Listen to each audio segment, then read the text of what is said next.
Oke, sudah kelihatan ya? PowerPoint-nya sudah kelihatan?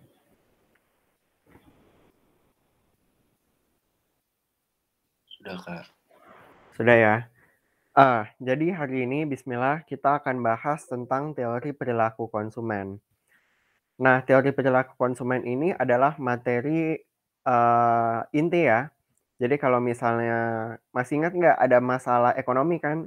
Masalah ekonomi itu terbagi jadi 2, ada yang klasik sama ada yang modern. Kalau yang modern apa aja, ada yang masih ingat? What, how, for who, Iya, for whom, heeh. Kalau yang klasik masalahnya apa aja? produksi, distribusi, konsumen.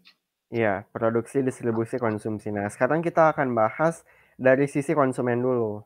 Karena ini yang paling gampang, karena kan semua orang itu konsumen. Oke. Nah, yang akan kita bahas itu adalah teori kepuasan atau utility. Nah, gimana sih, kenapa maksudnya orang itu pengen melakukan tindakan konsumsi? Ya jelas supaya mereka mendapatkan kepuasan kan. Misalnya kita pengen makan supaya kenyang, kita pengen minum supaya ya nggak haus lagi ya kan. Kita misalnya pengen beli kendaraan supaya nggak perlu jalan kaki ke kampus misalnya atau ke sekolah. Terus misalnya kita pengen pengen apa misalnya, pengen, jalan-jalan misalnya. Kenapa ya? Supaya kita, refreshing dan lain sebagainya. Nah, itu semua hal-hal yang kita bicarakan adalah perilaku konsumen.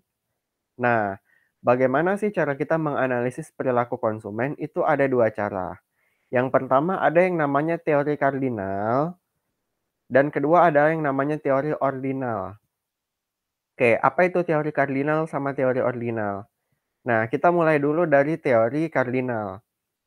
Nah, di situ ada MU, itu bukan bukan Manchester United ya. MU itu maksudnya marginal utility, yaitu, maksud dari teori kardinal. Apa sih, Kak, maksudnya marginal utility teori kardinal itu? Maksudnya kayak gini, jadi menurut si teori kardinal, kepuasan orang itu bisa dihitung.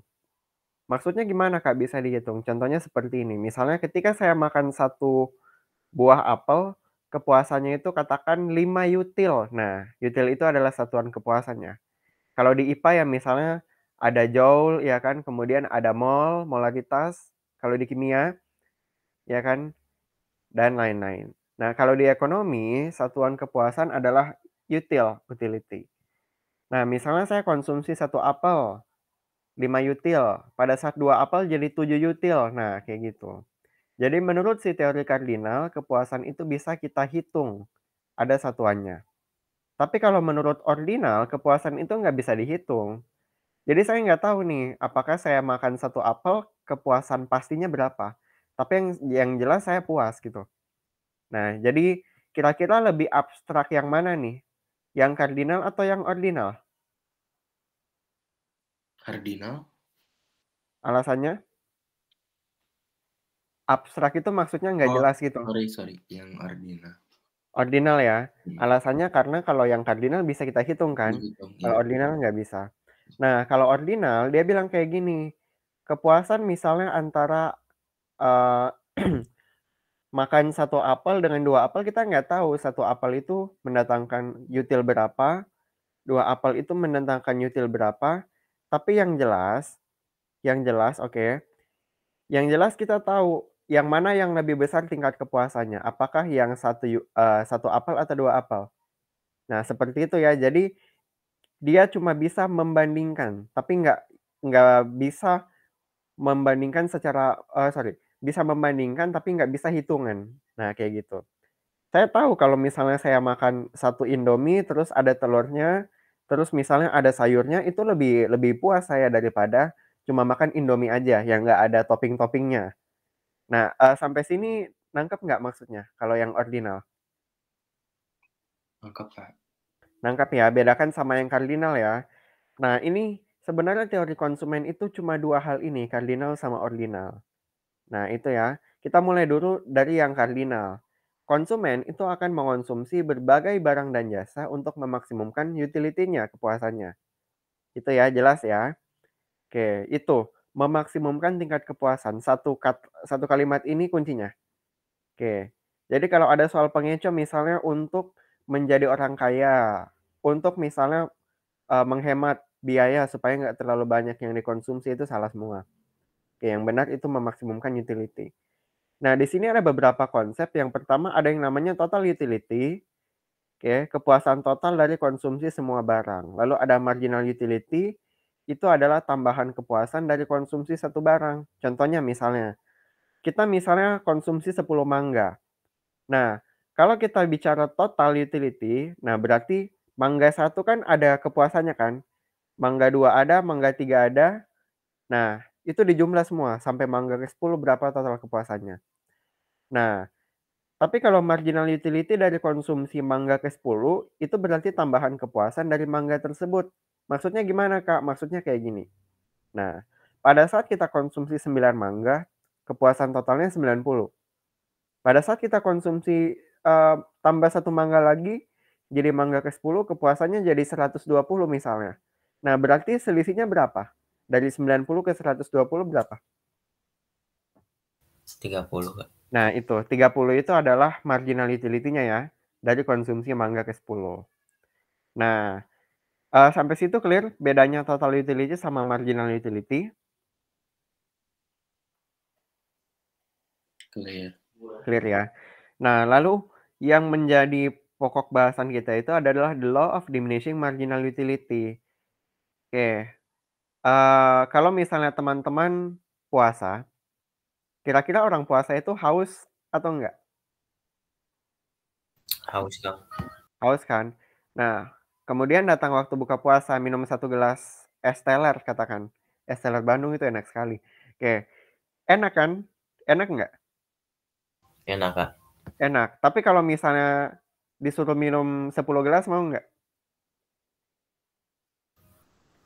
Tergantung, Kak. Ya tergantung kan. Nah, katakan misalnya pada saat kamu konsumsi 3 gelas sudah itu kan, sudah apa namanya, sudah kenyang gitu kan. Es teler kan manis banget kan itu, ada susu apanya gitu kan, susu yang kental manis itu terus ada apanya gitu kan. Ya kayak rasa nek gitu kan.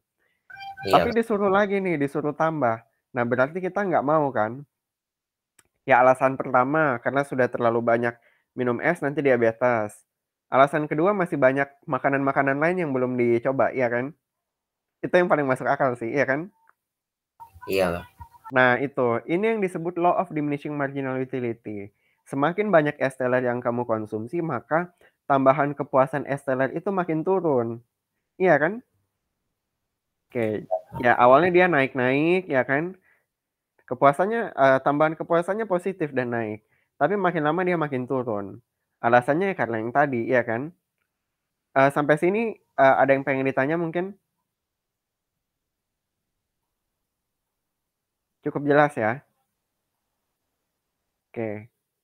Nah, lalu ini yang penting dari teori kardinal.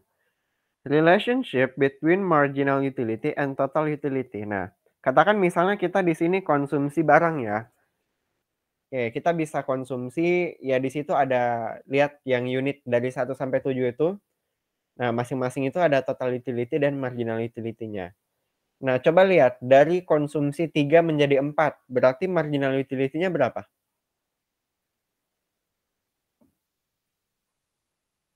Dari barang ketiga total utility-nya berapa? 24.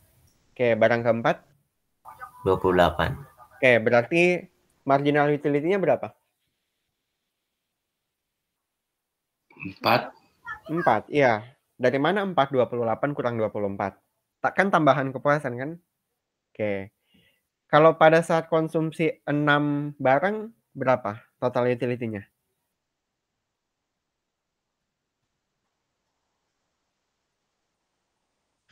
30. Ya, 30 ya. Pada saat konsumsi 7?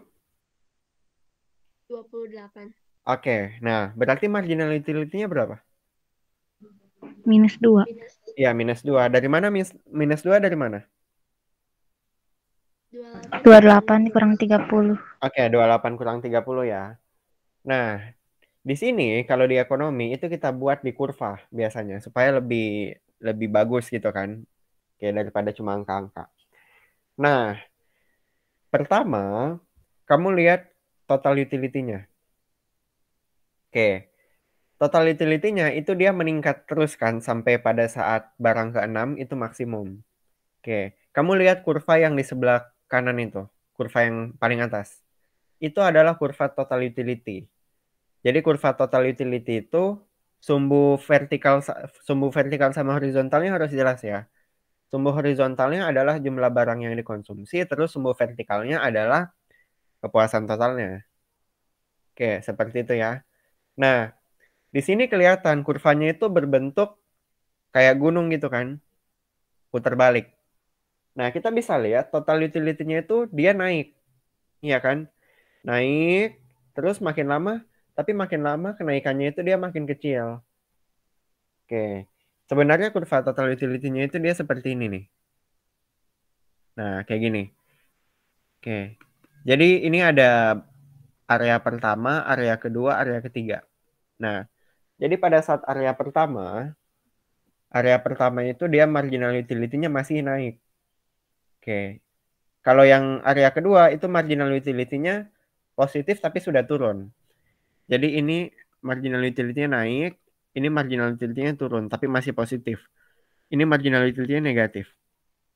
Oke, berarti dari 1 sampai 6 itu di area mana? Area 1, 2, atau 3?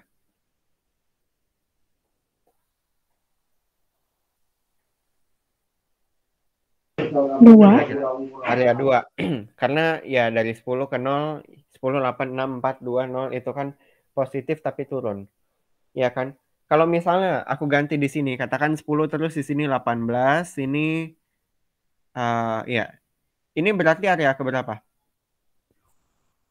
1. Ya, berarti ini diganti kan, bukan 18 kan? Ya. Iya, jadi berapa? Jadi 28. Ya, 28. Nah, kesimpulannya apa? Kesimpulannya itu, kurva total utility itu sebenarnya kayak gini ya. Oke, pada saat area pertama, berarti marginal utility-nya naik atau turun? Area pertama, Naik. naik. Area kedua, Turun. positif atau negatif? Positif. Positif. Area ketiga, marginal utility-nya? Negatif. Ya, negatif dan kata lain dia turun ya. Turun dan negatif. Nah, itu. Jadi, ini kalau kita tarik ke bawah, ini kurva marginal utility-nya. Oke, itu ya. Nah, ya, ini bisa kelihatan, ini marginal utility ya. Marginal utility-nya kan dia makin lama makin turun. Makanya kurvanya itu downward sloping. Oke, pada saat marginal utility itu sama dengan 0, kelihatan di sini kan, pada saat marginal utility-nya 0, ini total utility-nya paling gede kan? Iya kan? Iya. Ya, berarti kesimpulannya apa?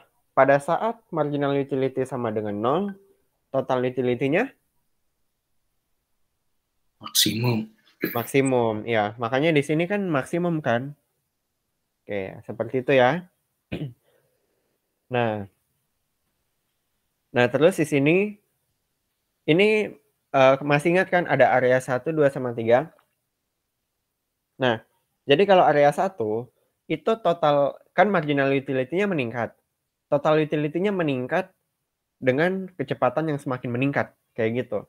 Jadi ibaratnya kayak mobil, dia maju, terus kamu gas terus, atau motor lah, ya kan? Nah, jadi kamu tarik itu terus kayak gitu. Nah, makin dia maju dan kecepatannya makin cepat kan? Itu pada saat area pertama. Oke, area kedua kalau misalnya kamu pakai motor, kamu lepas tiba-tiba set gitu kan?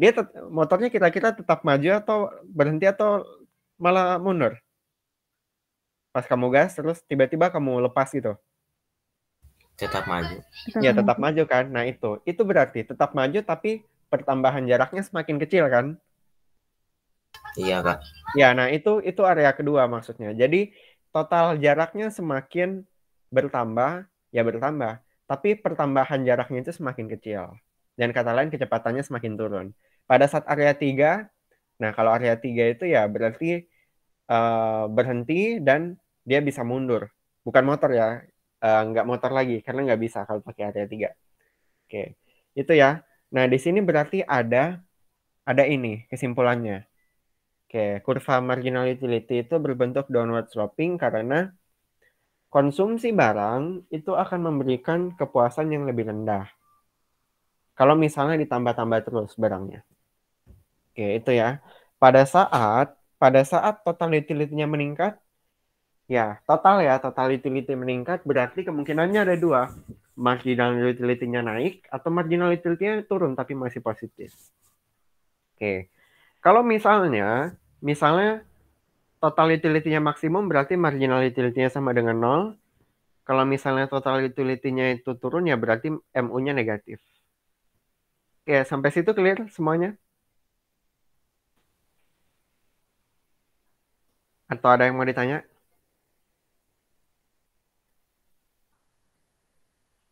Nah, sepertinya masih clear ya.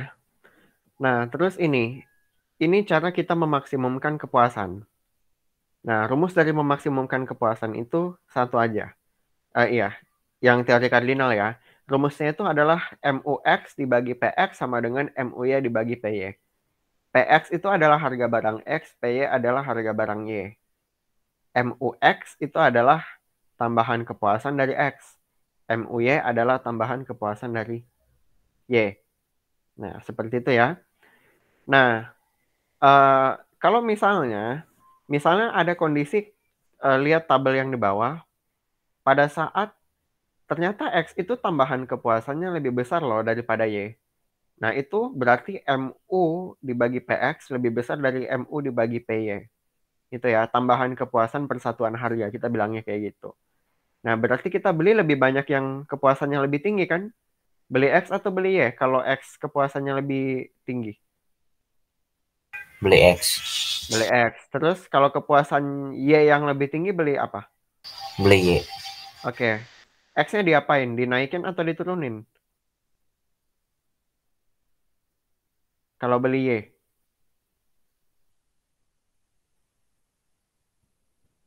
Jawabannya Diturunin. diturunin, iya kan? Diturunin kan duitnya orang kan terbatas kan. Kalau dia mau beli barang satu lebih banyak, barang yang lain harus dikurangi kan? Iya nggak? Ya. Nah, itu ya. Makanya di sini ini sangat penting. Kalau misalnya contohnya kayak gini. Aku kasih contoh ya. Oke. Misalnya kondisinya seperti ini.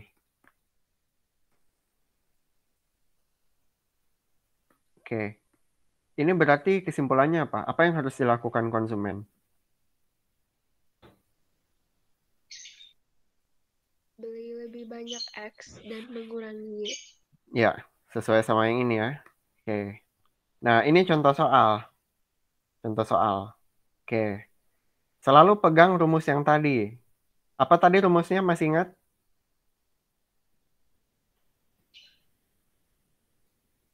MUX per PX. Sama dengan? Sama dengan MUY. Iya.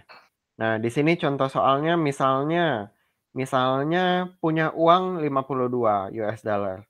Bisa digunakan untuk beli souvenir atau main game misalnya. Nah, souvenir itu satu souvenir harganya 8. Setiap game itu harganya 4. Yang ditanya itu berapa kombinasi souvenir dan game yang harus dibeli atau dikonsumsi untuk mencapai kepuasan maksimum. Nah, di sini dia kasih contoh kan. Nah, di sini ada total unit dari 1 sampai 7. Nah, lalu di sini ada total utility dari souvenir dan total utility dari game. Nah, sampai situ clear ya? Oke, total utility dari souvenir dan total utility dari game. Nah, caranya seperti ini. Nah, kan kita tidak perlu rumus TU kan, kita perlu rumus marginal utility dibagi harga kan. Nah, makanya kita harus cari marginal utility dari masing-masing barang ini. Oke, cara carinya gimana? Nah, pada saat misalnya konsumsi satu souvenir, berarti marginal utility-nya kan 56 dikurang 0 kan? Iya kan?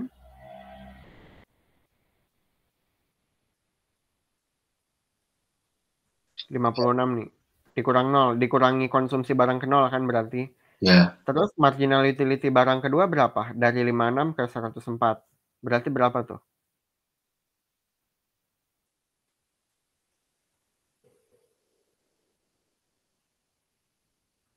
$48. Iya, 48. Terus katakan dari 4 ke 5 berapa? 20. 20 dan seterusnya ya. Kalau game sekarang dari 6 ke 7 berapa games?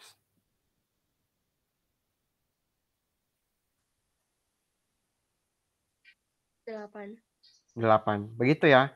Cari marginal utility dari souvenir, oke, kita sudah clear. Dari games juga sudah clear. Oke. Tapi kan rumusnya nggak cuma marginal utility harus dibagi sama harga kan? Nah, lalu yang di kolom ini kamu bagi sama harganya. Tadi harga souvenir kan 8. Ya berarti ini dibagi sama 8 semua nanti. Oke, nanti dapat yang ada di kolom 2 ini. Oke, sampai situ clear? clear Kak. Nah, terus yang games gimana ya? Sama, cuma bedanya dia nggak dibagi 8 ya. Dia dibagi harga gamesnya bagi sama 4. Nah, nanti dapat di kolom 4 sini. Oke. Nah, tadi rumusnya apa? Apa coba? MUX per PX sama dengan MUY per PY. Nah, sama dengan kan? Berarti kamu cari yang di kolom 2 sama kolom 4 itu sama. Nah, di sini kan ada beberapa angka yang kemungkinannya sama. Coba kita cek ya. Angka misalnya ini. Pada saat kita konsumsi, ini kan sama kan? 7 dengan 7 kan? Ya enggak? Iya. Nah, berarti kemungkinan pertama adalah satu souvenir. Ini ya, lihat total unit. Satu souvenir dan plus 2 games kan? Ya enggak? Iya. Nah, terus kemungkinan selanjutnya apa? Berapa lagi? 6 ini sama 6 ini kan? Berarti 2 souvenir sama 3 games kan? Iya. Ya, terus kemungkinan yang lain ada lagi nggak? Kalau yang 4 bisa nggak? Bisa, Yang 4. bisa. Maksudnya yang 4 ini nih. Oh, nggak bisa. Nggak bisa, ya. Tapi kalau 4 barang bisa ya. Hmm. Jadi ini 3 sama ini kan? Iya. Oke, berarti 4S. Aku nggak sebut souvenir atau games ya. Kepanjangan 4S ditambah 5G kan? Ya. Oke. Ya. Nah, terus sebenarnya bisa lagi sih. Ini juga bisa kan ini. Oke. Atau ini. Oke, cuma nggak usah karena jawabannya bukan itu. Nah, kamu sudah dapat kan kombinasinya ada 2S 3G, 1S 2G, 4S 5G. Nah, tadi duitnya Gitrif berapa? Coba. Ada yang masih ingat? Nah, duitnya 52 kan? Oke. Terus, nah, cara cari yang memaksimumkan kepuasan itu adalah kamu cari yang duitnya habis semua. Misalnya coba 2S ditambah 3G. Berapa biaya yang dikeluarkan untuk 2S ditambah 3G? Berarti 2, harga S-nya kan 8 kan? Ditambah 3 dikali harga gamesnya 4. Berarti ini berapa? 16 ditambah 12 sama dengan 28 kan? Iya? Iya. Ya. Ini masih lebih kurang daripada 52 kan? Iya. Ya berarti nggak mendatangkan kepuasan maksimum. Nah, nanti kalau kamu cari itu 4S ditambah 5G. Kenapa 4S ditambah 5G? Karena kepuasannya itu paling maksimum. Nah, berarti 4 dikali S 8 ditambah 3 kok 3 sih? Ditambah 5 dikali G 4. Ya berarti ini 4 kali 8 berapa? 32. 5 kali 4? 20. Nah, berarti ini 50 tuh. Wah, sudah selesai. Berarti sama nggak dengan gajinya? Sama kan $52 kan? Oke. Nah, kalau sama ya berarti kepuasannya maksimum. Oke, seperti itu ya. Oke, sampai situ clear?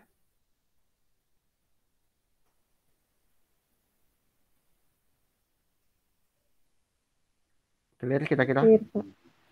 Nah, Clear, Kak. kalau misalnya ditanya lagi di soal, berapa kepuasan maksimumnya? Misalnya ada fungsi utilitasnya. Util itu kepuasan kan kalau kardinal boleh dihitung. Katakan misalnya fungsi utilitasnya itu adalah S L pangkat 2. Nah, kayak gitu. Nah, ini kepuasan maksimumnya kan adalah pada saat 4S dengan 5G. Berarti kepuasan maksimumnya berapa?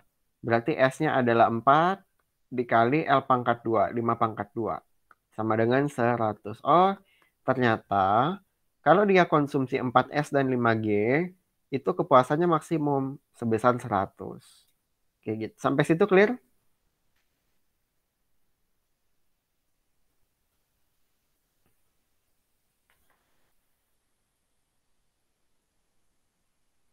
Kira-kira clear?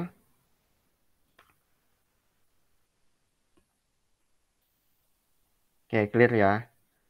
Nah, sekarang kita masuk ke ya ini apa namanya? Bahasan yang ringan. Ada yang namanya paradox of value. Nah, kalian pernah nggak sih berpikir kalau misalnya berlian itu harganya mahal kan daripada air? Air mineral itu atau air aqua. Padahal kalau misalnya kita haus, kita cari yang mana? Cari berlian atau cari air? Air, Kak. Air kan? Kalau di padang pasir gitu kan atau di mana? Nah, berarti kita bisa simpulkan, jadi berlian itu dia meskipun dia tidak mendatangkan manfaat untuk kita, tidak bisa dikonsumsi, tapi dia harganya lebih mahal daripada air yang manfaatnya lebih banyak. Nah, tapi kenapa harga berlian sangat mahal? Oke, alasan yang paling logis itu adalah karena berlian adalah barang yang sangat langka. Kalau misalnya kita dapat berlian daripada dapat air mineral, orang itu akan lebih senang dapat berlian. Kalau kondisi normal ya. Alasannya kenapa? Karena air di mana-mana ada kan, air aqua, air mineral, ada air apa lagi, Cleo, ada misalnya air apa kayak gitu kan. Nah, jadi itu. Berlian itu barang yang sangat langka sehingga kepuasan orang itu akan meningkat berkali-kali lipat daripada ketika ia mendapatkan air mineral. Nah, sampai situ clear ya kenapa jadi kalau ditanya kenapa berlian lebih mahal daripada air? Jawabannya itu. Jawaban ekonominya karena kepuasannya itu lebih tinggi marginal utility-nya. Oke. Adam Smith mengatakan bahwa barang yang nilai gunanya tinggi, nilai gunanya itu nilai pakai ya. Contohnya air ya kita pakai, itu memiliki nilai tukar yang rendah dan sebaliknya. Kalau berlian, apanya yang tinggi? Nilai gunanya atau nilai tukarnya? Nilai tukar. Nilai tukar. Berarti nilai gunanya? Rendah. Nilai gunanya rendah. Tapi kalau misalnya kita di padang pasir misalnya, kita pilih apa? Berlian atau air? Air. Air. Air, ya kan? Ya berarti air nilai apanya yang tinggi kalau di padang pasir? Nilai guna. Nilai guna dan nilai tukar kan? Iya. Iya kan? Kalau misalnya kamu punya satu gelas air, ya kan? Terus di situ ada 100 orang, kira-kira harga airnya jadi mahal atau jadi murah? Mahal. Jadi mahal kan? Nah, berarti kesimpulannya apa? Kesimpulannya, barang itu dia punya nilai guna dan punya nilai tukar. Pada saat satu kondisi, nilai gunanya tinggi, pada saat kondisi lain nilai tukarnya yang tinggi. Pada saat satu kondisi tertentu ekstrim kayak tadi, nilai guna dan nilai tukarnya yang sangat tinggi. Nah, itu ya. Oke, sampai situ clear? Clear, Kak. Clear ya. Nah, coba ini jawabannya yang mana? Latihan.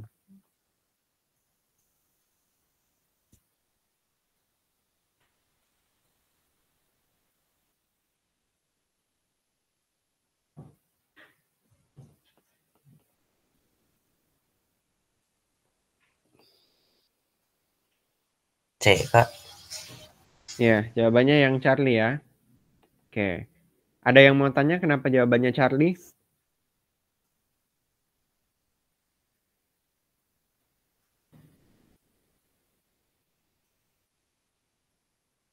Oke. Jelas ya. Oke, pertanyaan kedua. Jawabannya apa?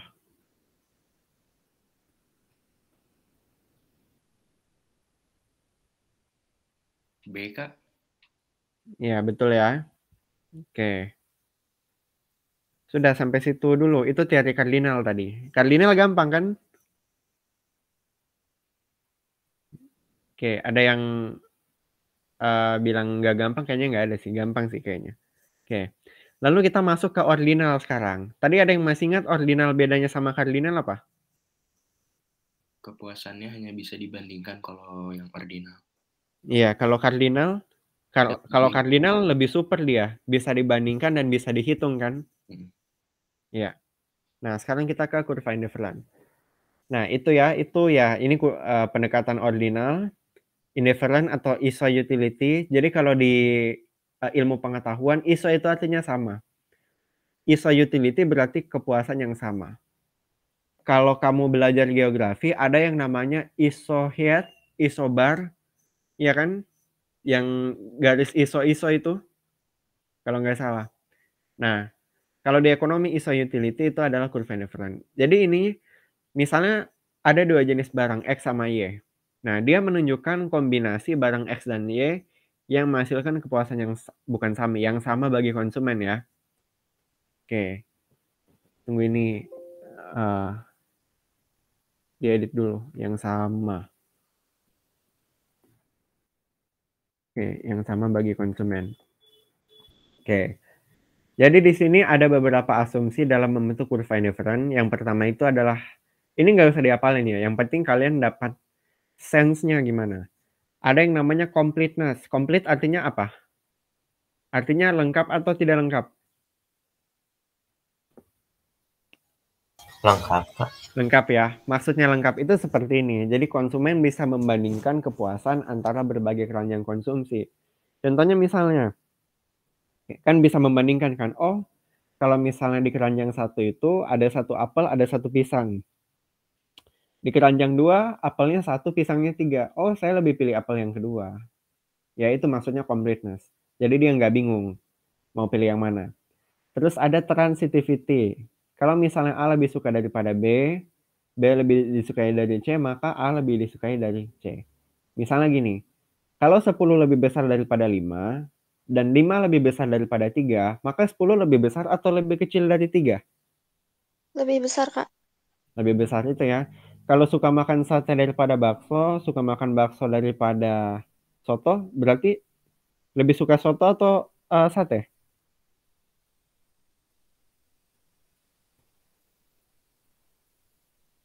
Ulang-ulang contohnya. Kalau misalnya suka makan roti daripada bakso, saya lebih suka makan bakso daripada makan buah. Berarti kalau kita bandingkan, lebih suka makan roti atau makan buah? Roti. Iya, roti. Itu ya. Oke. Dan kemudian yang ketiga itu ya jelas ya, makin banyak barang yang dikonsumsi, maka makin besar kepuasannya. More is better than less. Lalu ada yang namanya diminishing marginal rate of substitution. Nanti kita bahas. Oke. Jadi ini adalah kurva indifferent ya. Oke. Di situ ada yang namanya market basket. Apa itu market basket ya? Kayak keranjang belanja gitu, isinya ada macam-macam. Kalau di keranjang A ya kita konsumsi 20 food, 30 cloth ya, 30 pakaian. Nah, itu ada keranjang A, B, D, E, G, dan H. Nah, terus, oke. Nah, di situ, lihat titik B, A, sama D. Di kurva yang sebelah kanan. Itu kan di satu kurva yang sama kan? Nah, berarti, oke, kalau saya konsumsi di titik B, atau di titik A, atau di titik D, itu kepuasan yang saya peroleh akan sama. Kayak gitu. Oke, sampai situ clear? Clear, Kak. Clear ya. Jadi terserah mau konsumsi berapa nih, kayak gitu. Terus ini ya. Nah, kalau misalnya kurva indifferentnya ada banyak gimana Kak? Yaitu namanya indifference map. Itu yang digambar 3.3 itu. Ya berarti di situ ada berapa kurva indifferent? 3. Nah, itu yang namanya indifference map. Jadi sekumpulan. Oke. Nah, terus di 3.4 kurva indifferent itu tidak boleh yang 3.3 itu Kalau dia semakin banyak barang kan berarti kepuasannya makin tinggi. Berarti yang paling tinggi kepuasannya U berapa? U1, U2 atau U3? U3. U3 ya. Nah, coba kita lihat di kasus kalau misalnya kurva indifferentnya itu berpotongan. Coba lihat di 3.4. Nah, di situ ada U1 sama U2. Oke. Kalau misalnya kita lihat coba. Kira-kira, oke. Sebentar. Oke. Nah, itu kalau misalnya di gambar 3.4 itu dia kurva indifferentnya berpotongan. Dan dia melanggar asumsi transitivitas. Oke. Maksudnya gimana, Kak? Maksudnya kayak gini. Kalau A sama D itu di satu kurva kan sebenarnya kan? Di kurva U2 kan? A sama D kan? Ya. A sama B juga di satu kurva kan? U1 kan? Ya. Berarti harusnya B kepuasannya sama dengan D dong. Iya kan? Kan A kepuasannya Iya. sama dengan B.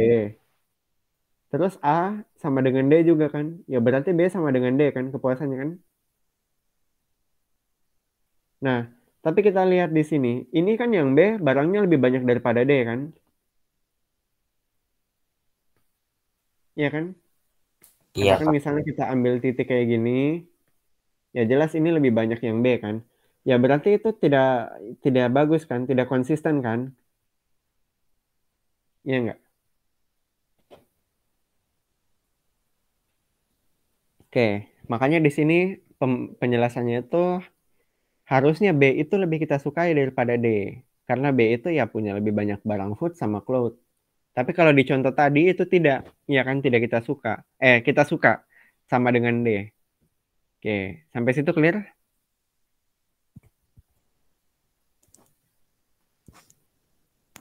Clear, Kak. Atau ada yang oke, clear ya. Oke, lalu next. Ini ada yang namanya marginal rate of substitution. Masih ingat nggak? Kemarin kita bahas gradien. Masih, Kak. Masih kan? Nah, gradien itu rumusnya apa? Kalau yang pakai delta-delta itu. Delta Y dibagi delta X kan? Delta X. Nah, kalau di ekonomi, kurva itu dia punya kemiringan. Setiap kurva. Nah, kalau di kurva indifference ini, kemiringannya itu delta Y per delta X-nya itu adalah marginal rate of substitution. Oke, maksudnya apa itu, Kak? Nah, dari A ke B berarti kemiringannya berapa? Dari A ke B berarti ini delta X-nya kan 1 kan? Ini delta Y-nya dari 16 ke 10 berarti min 6 kan? Min 6 bagi 1 min 6. Berarti sini min 6. Ini min 4, sini min 2, sini min 1. Sampai situ clear nggak cara mencari kemiringannya?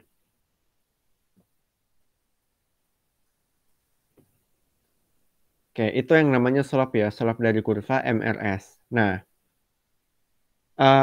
jadi kalau di kurva indifferent, MRS-nya itu dia makin lama makin turun. Oke, makin turun. Jadi, ya satu lagi. Jadi kalau di ekonomi, kamu nggak usah perhatikan angka minusnya ya, selalu perhatikan angka mutlaknya. Udah belajar nilai mutlak kan? Yang ada kayak gininya kalau nggak salah, 2x min 1, kayak gini. Sudah kan? Udah, Kak. Oke, jadi nilai mutlak itu yang kita anggap kan cuma nilai di dalamnya kan. Nah, di sini berarti turun MRS-nya 6, 4, 2, 1. Ya kan? Nah, itu. Jadi asumsi keempat dari kurva indifferent adalah MRS-nya selalu turun.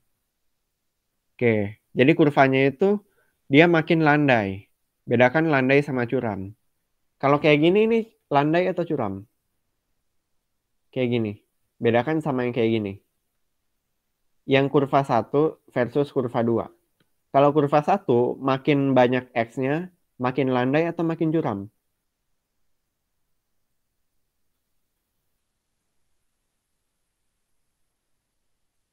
Jawabannya makin curam kan? Kayak kamu naik, anggaplah kamu jalan dari sini ya kan ke atas sana, makin curam kan? Ya enggak? Iya, Kak. Kalau yang kurva 2 makin landai atau makin curam? Makin landai kan? Karena ya itu. Oke. Nah, ini sama. Jadi makin ke bawah dia makin landai, ya kan? Oke. Seperti itu ya, itu MRS. Oke. Terus ini ada kurva spesial, kurva indifferent bentuknya agak aneh itu. Yang A sama yang B. Jadi kalau yang A itu adalah barang yang substitusi sempurna. Masih ingat bedanya substitusi sama komplementer? Masih, Kak. Apa tuh bedanya?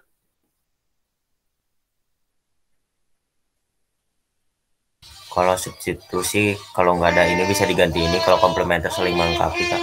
Iya, kalau komplementer iya saling melengkapi ya. Nah, jadi kalau barang yang substitusi sempurna itu benar-benar substitusi yang sangat ekstrim. Oke, kalau misalnya di dunia nyata, misalnya kayak gini. Kita bisa makan apel atau makan jeruk gitu kan. Nah, tapi sebenarnya gini loh, apel sama jeruk itu, kalau misalnya harga apelnya naik ya nggak mesti gitu saya akan beralih ke jeruk ya. Bisa aja saya nggak suka jeruk kan. Ya berarti dia bisa menggantikan tapi nggak sempurna. Tapi kalau misalnya substitusi sempurna artinya benar-benar saya bisa tukar apel sama jeruknya tanpa kepuasan saya harus turun. Jadi ya saya nggak pentingkan selera kayak gitu. Nah itu ya. Kalau barang substitusi sempurna itu dia kurva indifference-nya seperti ini. Garis-garis lurus itu. Nah itu kemiringannya konstan. Kemiringannya itu berarti delta Y per delta X-nya konstan kan? Ya nggak?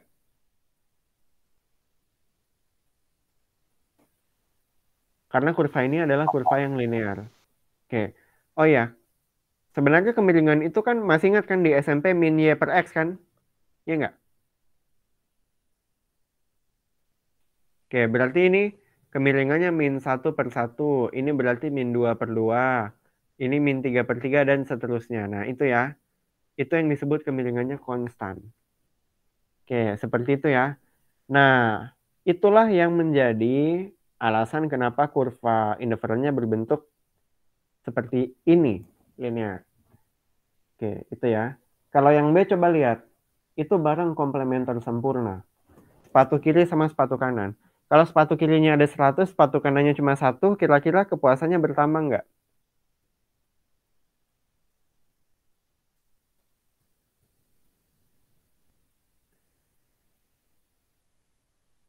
Kira-kira. Wah, Kak.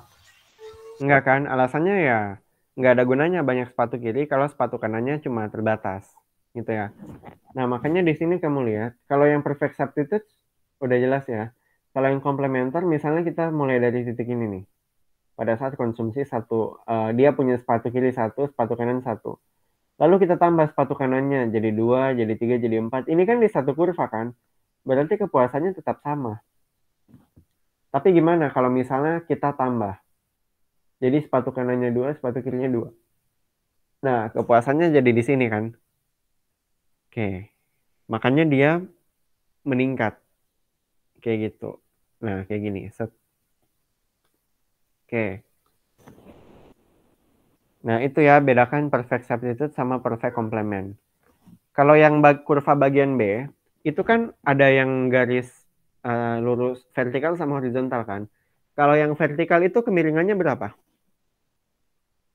Rumus kemiringan tadi apa?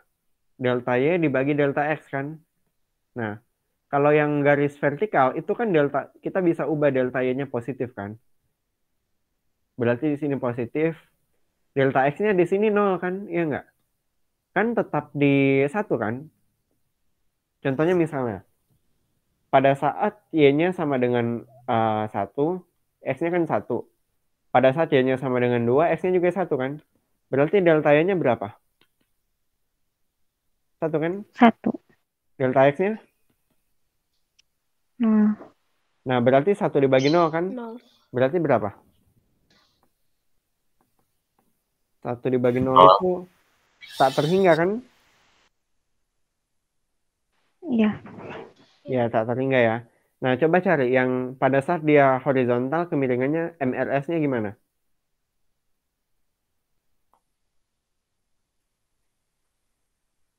Oke. Pada saat di horizontal. 0. Ya 0. Karena delta Y-nya sama dengan 0, delta X-nya ya positif kan? 0 dibagi sesuatu jawabannya 0. Oke, itu ya. Jadi kalau ditanya kemiringannya perfect complement ada 1 atau ada 2?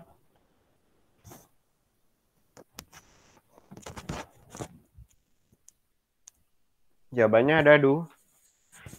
Ada 2. Oke, betul. Oke, next ya. Oke, nah kemudian kita ke garis anggaran sekarang. Jadi pendapatan konsumen itu terbatas sehingga harus dialokasikan untuk konsumsi barang X dan barang Y. Nah, garis anggaran itu menunjukkan kombinasi X dan Y yang menghasilkan biaya yang sama. Misalnya pendapatan konsumen 80, harga makanannya 1, harga pakaiannya 2. Kita peroleh garis anggaran berikut. Oke, jadi harga makanan 1 kan? Oke, berarti di sini garis anggarannya itu adalah harga makanannya 1. 1 dikali F, ditambah harga clothes, harga pakaiannya 2 dikali C sama dengan 80. Nah, berarti garis anggarannya itu adalah F plus 2C sama dengan 80. Nah, itu ya. Nah, lalu, oke, apa namanya? Oh iya, kurva indifferent itu barangnya cuma 2 ya. Itu asumsinya. Oke. Nah, lalu di sini, kamu lihat grafik yang di sebelah kanan. Itu kan dari titik A, B, D, E, dan G. Itu garis lurus karena itu adalah garis anggarannya. Oke, misalnya, kalau di titik A, dia konsumsi foodnya 0. Slotnya 40. Berarti total uang yang dia keluarkan, oh slotnya kan 40, berarti 40 dikali harga pakaian 2, sama dengan 80. Kalau di titik E katakan, foodnya 60, slotnya 10, berarti total uang yang dikeluarkan, 60 dikali 1, ditambah 10 dikali 2 kan. Sama dengan 60 plus 20, sama dengan 80. Intinya sama semua. Oke, itu ya. Nah, slope dari budget line itu adalah min Y per X. Min Y per X. Berarti min, oh di sini Y-nya 40 dibagi 80 sama dengan min 1/2. Itu adalah price ratio, nama kemiringannya. Rasio harga 2 barang. Oke. Nah, di sini ada perubahan pada garis anggarannya. Ada yang namanya efek kenaikan pendapatan. Oke, kamu bisa lihat di situ kalau pendapatannya itu berubah. Misalnya garis anggaran L3. L3 itu pada saat pendapatannya 40 kan? Nah, lalu sebentar, ada yang komen.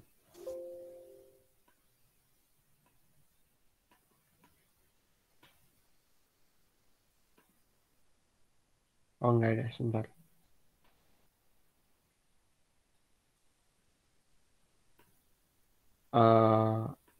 Oke, kirain ada yang komen tadi.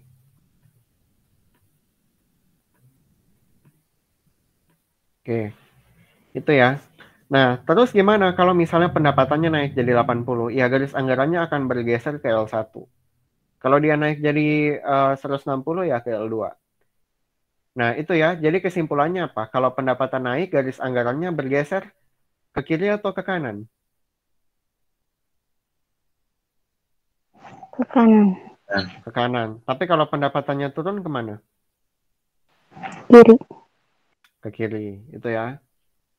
Nah, gimana nih kalau yang berubah itu harga barang X. Harga barang X-nya dia yang naik.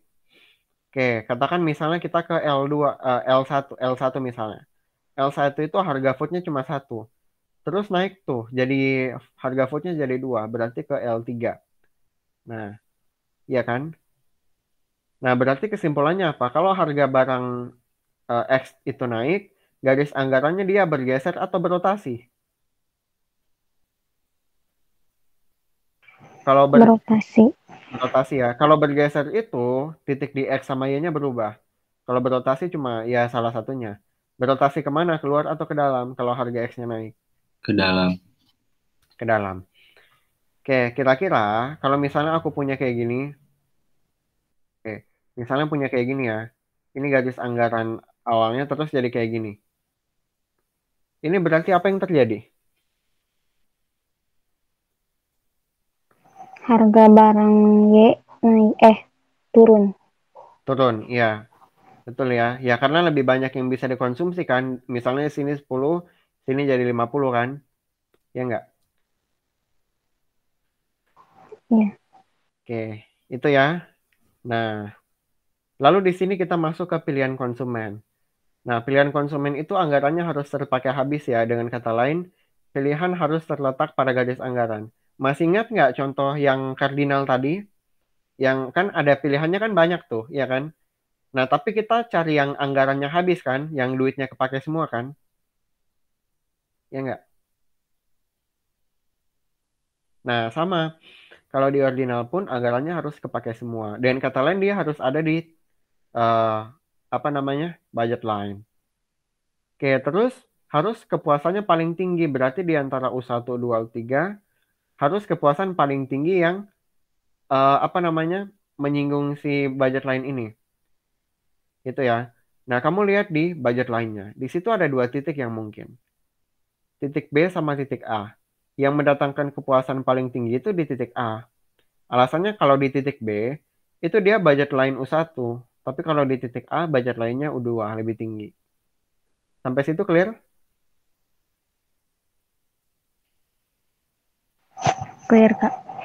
Clear ya. Dan kata lain, MRS itu sama dengan PF dibagi PC. Ya, MRS itu adalah kemiringan kurva. Pada titik A ini, itu kemiringan kurvanya sama.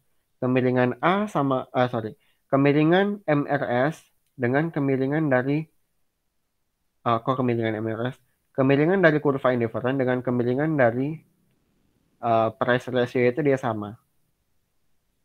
Itu ya, kemiringan kurva indifferent sama kemiringan kurva IC dia sama. Indifferent sama budget line, sorry. Oke. Oke, sampai situ dulu. Ada yang mau ditanya?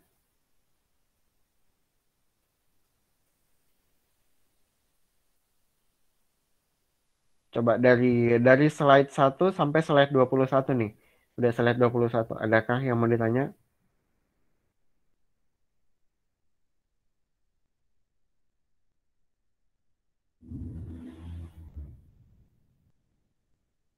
Oke. Dipikir dulu ya selama 1 menit lah. Silakan.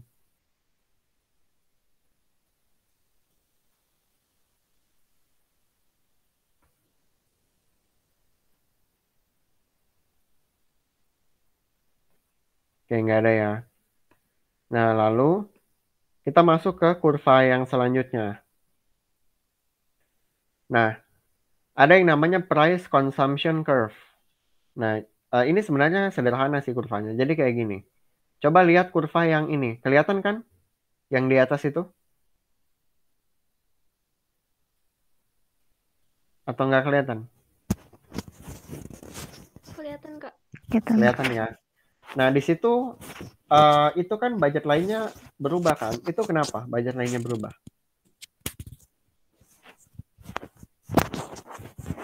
Dari Perubahan harga. satu, ya harga apa yang turun? Harga cloth atau harga food? Food. Harga food ya. Nah, setelah kamu menurunkan harga food, ya kan? Kamu dapat titik konsumsi yang baru tuh. Misalnya pada saat harganya belum turun, kalau harganya belum turun kan konsumsi di A, ya kan? Kalau harganya sudah turun, konsumsi di B, turun lagi konsumsi di D. Nah, kalau kamu hubungkan titik keseimbangan konsumen itu dari U1, U2, U3, nanti kamu dapat yang namanya price consumption curve. Oke, itu ya. Sampai situ clear? Clear, Kak. Nah, terus kalau kita hubungkan sama kurva permintaan, itu dia jadi seperti ini. Oke. Pada saat di titik, ini perhatikan baik-baik ya, perhatikan baik-baik. Pada saat di titik A, kamu konsumsi 4 food kan? Ya enggak?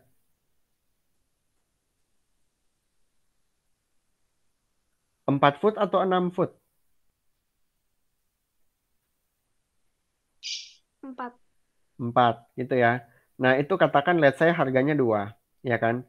Lalu di titik B, kamu konsumsi 12 food. Harganya kamu naikin atau turunin tuh sampai bisa konsumsi di B? Maksudnya kayak gini. kamu bisa konsumsi di B karena harga foodnya naik atau turun? Turun.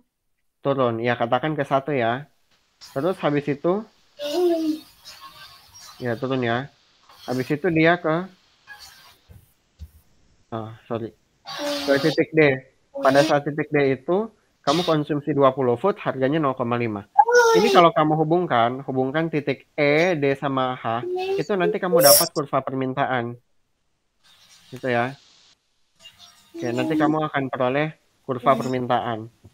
Kayak kurva permintaan itu kan bentuknya kayak gini. Di sini Q dan di sini P kan. Ini downward sloping. Gitu ya. Nah, berarti kesimpulannya apa? Kesimpulannya kurva permintaan itu diturunkan dari kurva apa sih, teman-teman?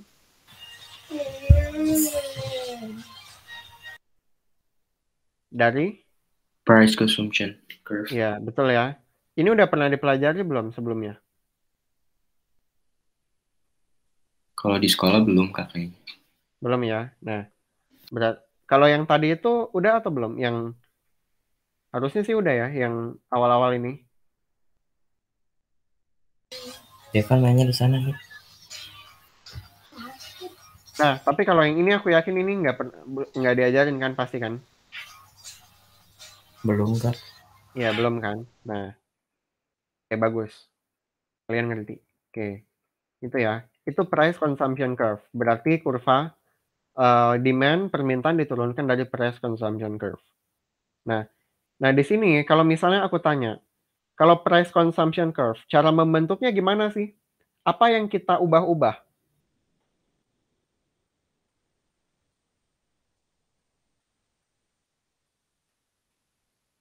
Untuk membentuk price consumption curve itu.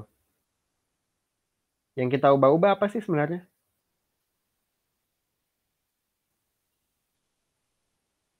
Harga barang foodnya kan? Ya nggak? Iya. Nah, kalau misalnya aku tanya harga clothnya diubah-ubah juga nggak? Enggak. Nggak. Pendapatannya diubah-ubah juga nggak? Enggak. Enggak kan? Enggak. Kalau misalnya diubah kan dia bergeser kan, bukan berotasi. Nah, itu yang tadi, itu kalau misalnya kamu menghafal bakal susah tuh.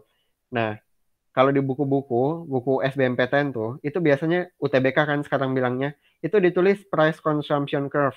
Asumsi, kebanyakan asumsi. Asumsi 1, pendapatan konstan. Kedua, harga salah satu barang konstan. Ketiga, konsumen memaksimumkan kepuasannya. Padahal nggak usah ditulis kayak gitu kan. Udah kelihatan jelas dari cara kita membentuk kurvanya kan. Kalau apa yang berubah, apa yang tetap itu kan jelas kan. Iya nggak? Oke, itu ya. Itu yang pengen aku tekankan ke teman-teman semua. Nah, lalu di sini ada kurva. Ini lebih gampang sih. Ada yang namanya income consumption curve. Nah, coba lihat kurva yang di atas.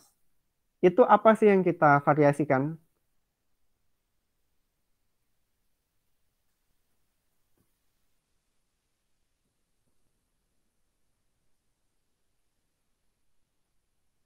Pendapatan.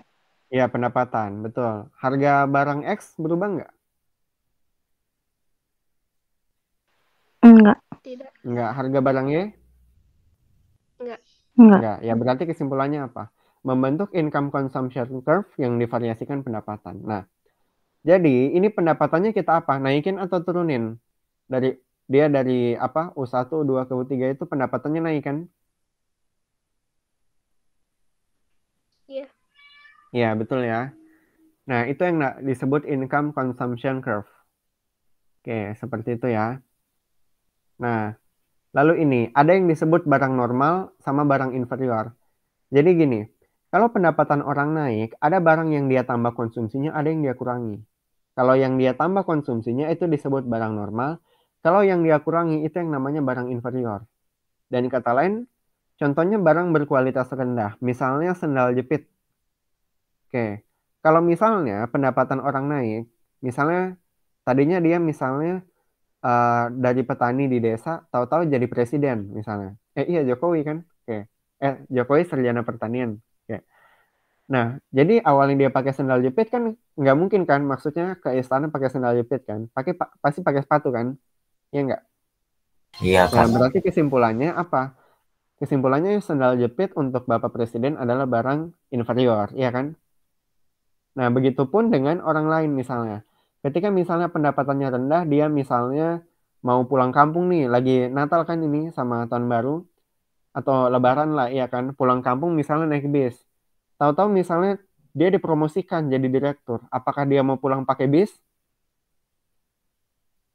Kira-kira pakai apa pulangnya? Mobil pribadi. Mobil pribadi bisa. Kalau mau yang lebih cepat naik apa? Pesawat. Pesawat, ya kan? Nah itu. Berarti bis itu barang normal atau barang inferior? Barang inferior. Inferior. Itu ya. Itu. Oke, barang normal bedanya sama barang inferior. Jadi kalau yang satu pendapatan naik, konsumsinya naik, yang satu pendapatan naik, konsumsinya turun. Nah, kamu bisa lihat di sini ada yang namanya income consumption curve. Jadi hampir sama, kamu bandingkan PCC sama ICC. Itu kan dia sebenarnya garis yang ditarik itu kan garis keseimbangan konsumen kan. Garis yang warna ungu, itu kan maksudnya menghubungkan titik A, B sama D kan? Ya enggak? Cuma kan yang satu karena harga barang X berubah, yang satu karena pendapatannya yang berubah kan? Iya? Iya, Kak. Iya. Nah, itu ya.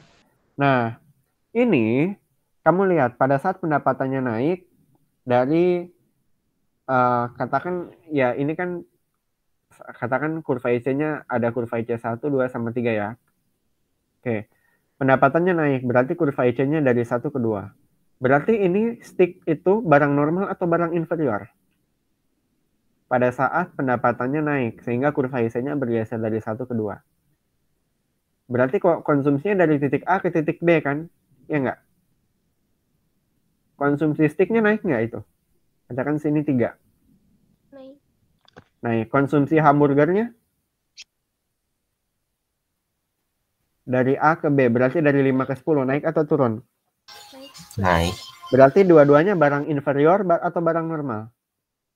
Normal, Kak. Oke, terus dari kita lihat, dari apa ini? Ya, katakan dari garis yang ini ke garis yang ini. Kira-kira ada barang inferior nggak?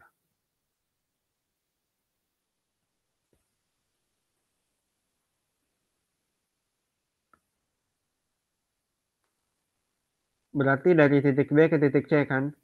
Berarti konsumsi sticknya dari B ke C, naik atau turun? Naik. Naik, berarti stick masih barang normal. Hamburgernya dari B itu 10 ke C, katakan C itu 8. Berarti, ya berarti Turun. hamburgernya barang inferior kan? Iya. Iya, Kak. Ya, seperti itu ya. Itu yang pengen aku tekankan, kayak gitu. Nah, kemudian ini, oke, ini kan, ini ada yang namanya kurva Engel. Oke, jadi kurva Engel itu turunan dari kurva ICC. Dia menghubungkan antara barang dengan pendapatan. Kalau kurva Engelnya itu upward sloping, berarti pada saat pendapatan naik, konsumsi barangnya naik. Berarti dia barang normal kan? Iya? Iya. Tapi kalau Iya. misalnya dia downward sloping itu contohnya kayak gini. Ini pendapatannya naik. Dari 10 ke 20 ya masih barang normal kan? Dari 5 ke 10 dia naik. Tapi dari 20 ke 30 dia jadi barang inferior. Hamburgernya turun dari 10 ke katakan sini 8. Nah, berarti kesimpulannya kalau kurva Engel bentuknya downward sloping, barangnya apa? Langka. Maksudnya barang normal atau inferior? Oh. Barang inferior kan? Inferior. Betul ya? Oke. Nah, jadi yang kita bahas di sini itu adalah barang normal atau barang inferior. Itu aja sebenarnya. Oke. Nah, terus ini ada pertanyaan. Ada yang mau coba jawab? Misalnya ada 2 barang X sama Y. Kalau misalnya harga X naik, apa yang terjadi ke perilaku kita gitu? Kira-kira gimana? Mengurangi konsumsi X. Mengurangi konsumsi X. Oke. Beli yang Ya, Y. itu dampak pertama. Oke, terus yang kedua gimana kira-kira? Kalau harga X naik, kira-kira kita lebih kaya atau lebih miskin?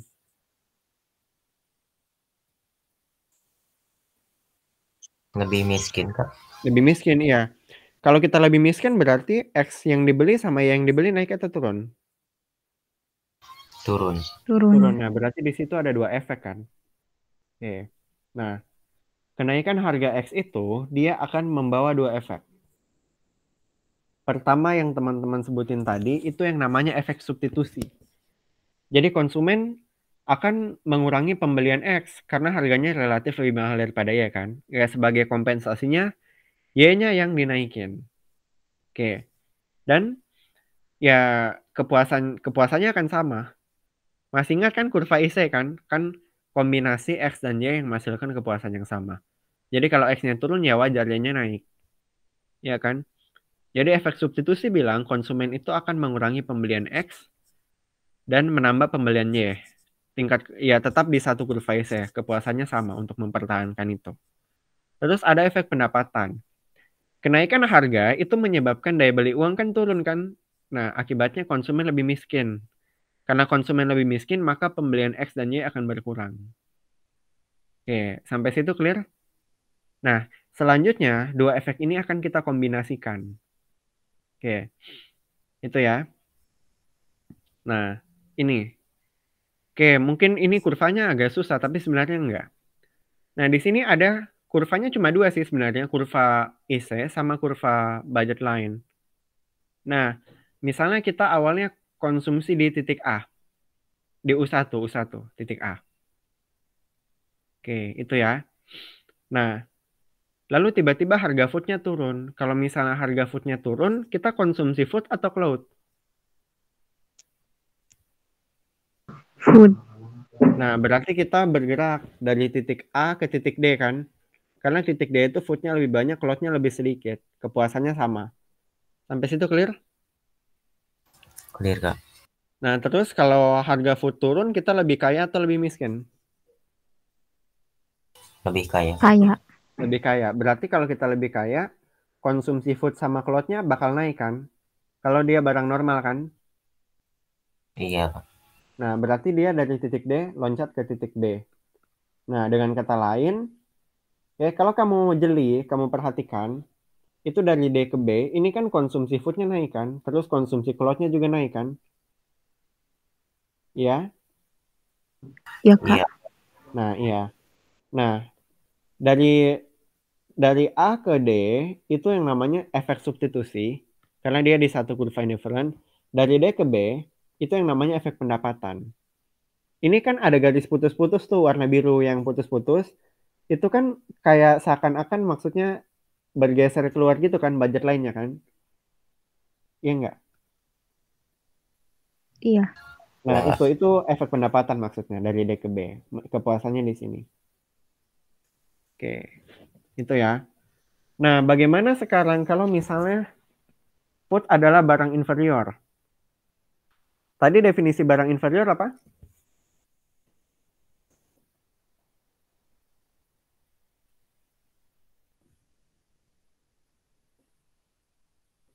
Ada yang masih ingat bedanya barang normal sama barang inferior?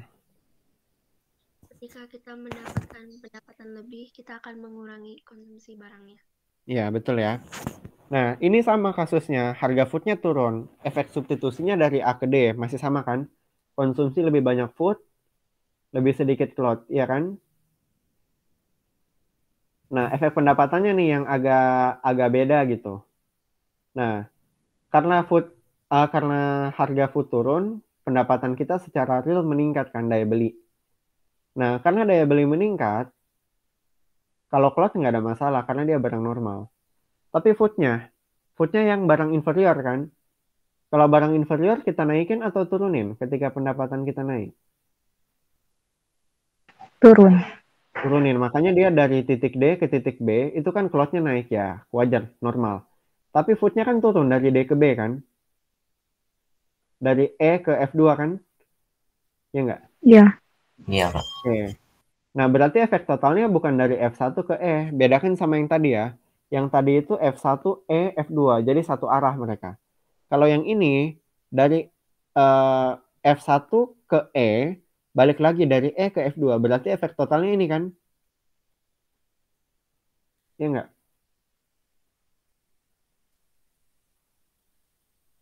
Jadi ibaratnya kayak gini, terus kayak gini. Berarti efek totalnya itu cuma dari sini sampai sini kan? Iya, Kak. Ya itu ya. Oke, berarti kalau aku tanya, kalau barang inferior, substitusi sama income-nya satu arah atau berlawanan?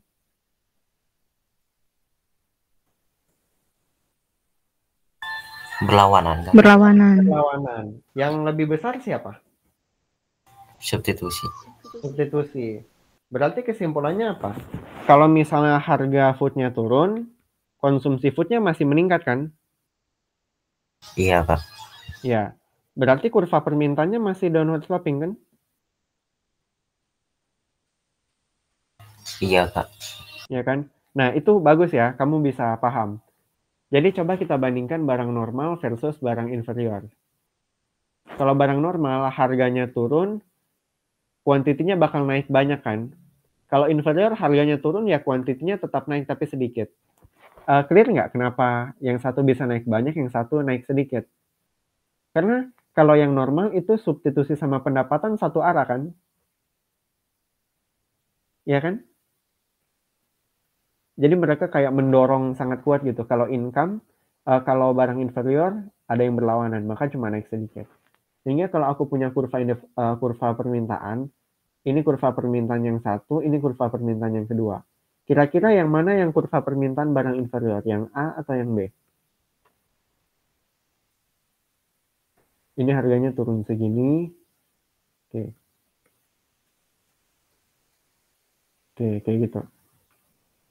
Yang A itu untuk barang normal ya, harganya turun, kuantitinya naik banyak. Kalau yang B itu barang inferior, harganya turun banyak, kuantitinya cuma naik sedikit. Oke, sampai situ clear?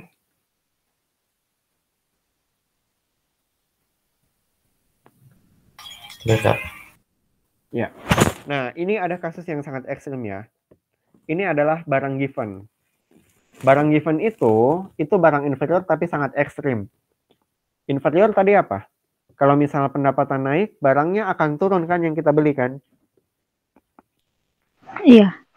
Nah, cuma bedanya kalau barang given itu efek pendapatannya, income effect-nya itu lebih besar daripada substitution effect. Misalnya kita di titik A.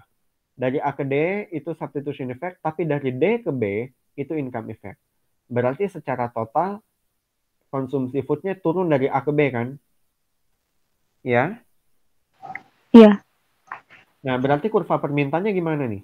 Harga foodnya turun, konsumsinya malah turun. Berarti kurva permintaannya bentuknya kayak gini kan?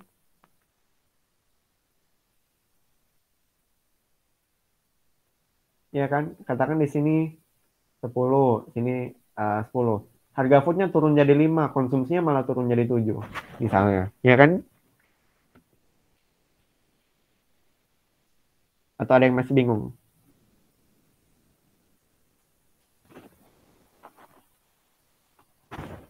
Oke, berarti kalau kita simpulkan, barang itu, apa namanya? Ada 3 jenis barang. Barang normal, barang inferior, dan barang given. Kalau normal, substitution effect sama income effect-nya searah atau berlawanan? Searah. Searah, ya kan? Kalau inferior, substitution effect sama income effect-nya searah atau berlawanan? Berlawanan. Berlawanan. Berlawanan. Lebih besar siapa? Income. Kalau barang inferior, lebih besar substitution atau income effect? Substitusi. Substitution. Kalau given, substitution effect lawan income effect siapa yang menang? Income effect. Income effect. Kalau kita lihat kurva permintaan yang normal berarti dia kayak elastis gitu kan. Inferior dia kayak gini, kalau given dia kayak gini kan. Iya. Oke. Ini udah pernah diajarin belum di sekolah? Belum, Kak. Ya, belum memang. Karena ini materi olimpiade, materi yang susah. Nah, sekarang Nah, ini ada yang namanya market demand ya, market demand. Nah, misalnya misalnya di sini ada 3 orang ya, ada orang A, orang B, orang C. pada saat harga barang katakan 1, si A itu pengen beli 6, si B itu 10, si C itu 16. Ya, ini kalau kita jumlahkan, kita dapat yang namanya market demand, permintaan pasar. 6 tambah 10, 16. Terus 16 tambah 16, 32. Ya, berarti pada saat harganya 1, market demand-nya itu adalah 32. Nah, bedakan individual demand sama market demand. Kalau permintaan individu ya permintaan orang yang bersangkutan. Misalnya, si A punya permintaan sendiri, si B sendiri, si C sendiri. Nah, gitu ya. Tapi kalau market demand itu penjumlahan permintaannya. Ada yang tanya, Kak, kenapa kurvanya nggak lurus kayak gini juga? Kenapa kayak, kalau kamu perhatikan ini kayak agak patah gitu kan? Ya nggak? Iya, Kak. Ya, alasannya gini. Oke, kalau misalnya harga barangnya itu dari 4 ke 5 naik. Naik ya. Dari 4 ke 5. Kira-kira yang bisa beli barangnya siapa aja? Si A nggak bisa beli kan? Enggak. Nggak. Kalau si B ya tetap bisa tapi berkurang ya. Wajar karena harganya naik. Si C juga bisa. Nah, sehingga kalau yang ini itu berarti asalnya itu dari campuran antara B sama C punya kan sebenarnya kan? Iya nggak? Ada yang atas ini. Dari sini ditambah sini kan? Kan si A 0 kan di sini kan? Bingung nggak maksudnya? Bingung, Kak. Jadi kayak gini. Ini market demand itu kan patah gitu kan? Nah, patah kan? Maksudnya patah itu kayak set terus set gitu. Kayak nggak lurus kayak gini. Sampai situ clear? Clear, Kak. Nah, market demand itu kan penjumlahan antara orang-orang yang ada di pasar itu kan, antara si A, si B, sama si C. Kalau misalnya harga barangnya dari 1 naik jadi 2. Itu ya. Oke, uh, sebentar, jangan 1 jadi 2 deh. Oke. Dari 2 jadi 1 gitu. Dari 2 jadi 1. Berarti si A itu permintaannya naik kan jadi 6, si B jadi 10, si C jadi 10. Berarti marketnya jadi 32. Nah, berarti ini set gitu. Yang di sini itu ini adalah penjumlahan dari si A, si B tambah si C kan. Oke, jadi katakan misalnya pada saat harganya 2 jadi 1, si A itu minta 6 barang. Si B itu minta 10 barang, si C itu minta 16. Ini 6 tambah 10 tambah 16 kan jadi 32 kan. Sampai situ clear? Clear, Kak. Clear ya. Nah, terus habis itu coba misalnya harganya dari 5 jadi 4. 5 jadi 4, harganya turun. Si A ada permintaannya nggak? Enggak. Nggak ada kan? Si B ada nggak? Ada kan dari 2 jadi 4 kan? Berarti ya kurang lebih si B itu ada di mana dia? Di sini kan? Nah, sini 4 kan? Si C ada juga kan? Si C itu 7. 4 ditambah 7 berapa? 11 kan? Nah, sini 11. Nah, berarti area yang ada di atas ini, itu yang bisa berpartisipasi itu cuma si B sama si C kan? Karena duit mereka banyak kan? Mereka masih bisa beli barangnya kan? Si A nggak bisa kan? Ya nggak? Iya, Kak. Nah, itu maksudnya. Oke, kita tahu kalau semakin banyak pemain yang ada di pasar itu efeknya terhadap kuantitas semakin besar. Nah, sehingga ini kan lebih inelastis daripada yang ini kan? Ini inelastis, terus ini elastis. Alasannya tadi, kalau yang inelastis itu karena dia cuma dipengaruhi sama beberapa orang saja. Kalau yang ini elastis ya, dia dipengaruhi sama banyak orang. Oke, sehingga beda. Kalau kamu menghitung elastisitas, ketika harganya turun dari 5 ke 4, dengan dari 3 ke 2 itu beda. Oke, itu ya. Oke, seperti itu. Jadi kita jumlahkan secara horizontal ini, kurva DA, DB, DC.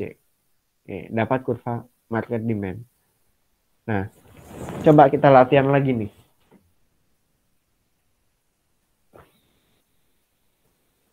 Oke, jawabannya yang mana?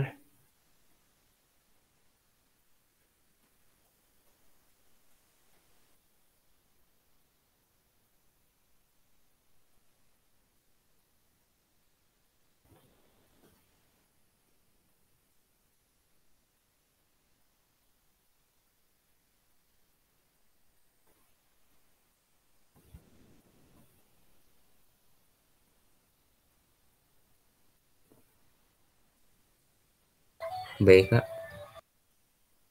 Yang apa, Bravo atau Delta?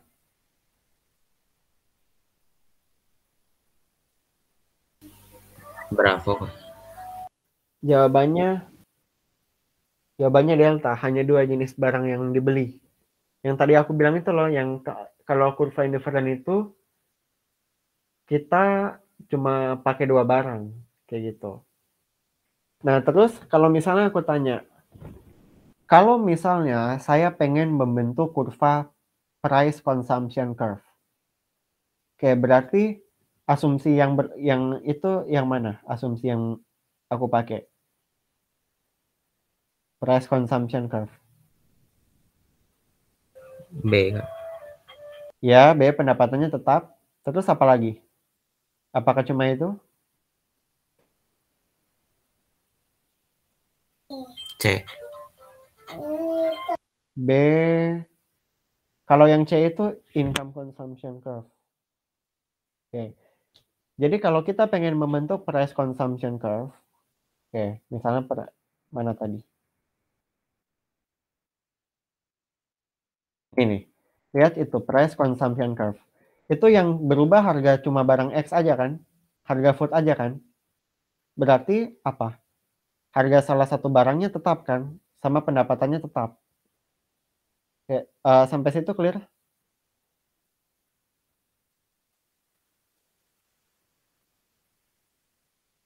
Paham, Kak. Jadi kalau ini price consumption curve dari U1, U2 ke U3 kan? Itu kan garis anggarannya berotasi. Berotasi kemana tuh? Keluar atau ke dalam?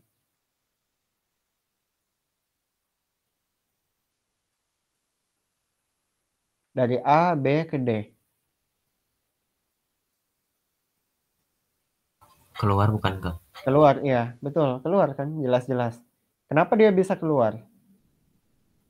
Masih ingat kan yang mempengaruhi budget lain? Itu bisa pendapatannya berubah, harga barang X berubah, harga barang Y bisa berubah. Kalau dalam kasus ini apa yang mempengaruhi? Pendapatannya yang berubah, harga X berubah, atau harga Y yang berubah? Harga X berubah, Kak. Harga X. Kalau yang lain mempengaruhi nggak? Tidak kan? Pendapatannya kan tetap kan? Terus Iya, harga Kak. barang Y juga tetap. Nah, makanya itu asumsi kita membentuk price consumption curve. Nah, ini ya. A harga salah satu barang tidak berubah ya harga Y, B pendapatan tetap. Itu yang PCC. Sampai situ clear? Clear, Kak. Ya, nah terus kalau kamu masih ingat income consumption curve, itu kan dibentuk sama pendapatan kan? Jadi pendapatannya yang kita ubah-ubah kan? Kalau harga X sama Y kan tidak berubah kan? Ya enggak? Iya, Kak. Ya, betul ya. Nah, coba ini. Latihan soal bahasa Inggris. Ada yang mau coba jawab?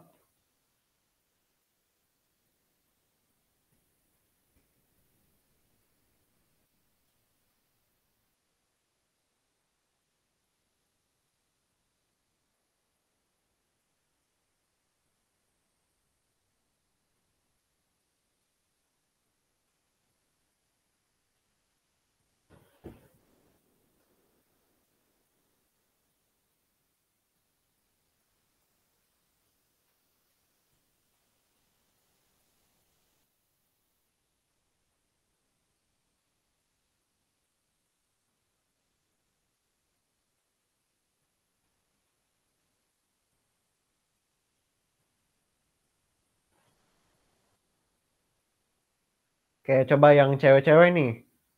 Jawab. Yang nomor 6.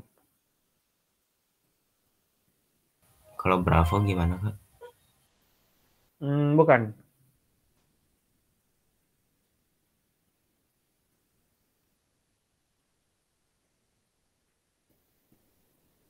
Jawabannya ada yang mau coba jawab? C, Kak. Bukan. Jawabannya A. Substitution effect itu maksudnya adalah perubahan barang yang kita konsumsi. Jadi yang harganya lebih murah kita tambah, yang mahal kita kurangi dengan mempertahankan tingkat kepuasannya konstan. Ya kan?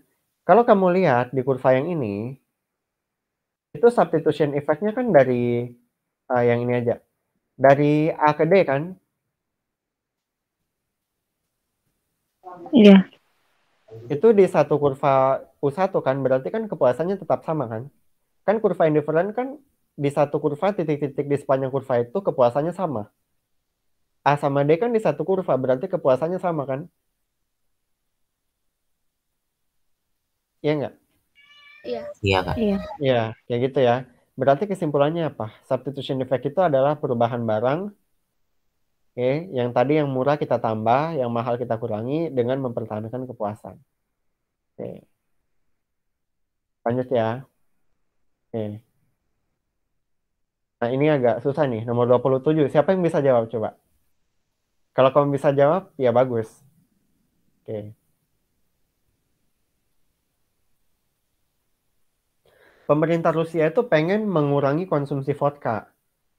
Nah, mereka itu kira-kira mengenakan pajak 100 rubel. 101 rubel itu kira-kira setara dengan berapa ya sekarang? 1 rubel itu ya ratusan perak gitu kan. 100 rubel tax on each bottle purchase may reduce the consumption. Kira-kira kalau misalnya ada uh, pemerintah pengen ngurangin konsumsi vodka gitu kan. Pemerintah kasih pajak. Nah, kira-kira kebijakan itu akan efektif kalau vodka itu barang apa? Oke, coba. C, Kak. Jawabannya betul ya, C ya. Oke, pintar. Oke, kalau misalnya vodka itu barang inferior, terus hasil pengumpulan pajak dikasih ke konsumen, berarti pendapatan konsumennya naik kan? Iya, Kak. Nah, kalau pendapatan naik, barang inferior berarti konsumsi vodkanya turun kan?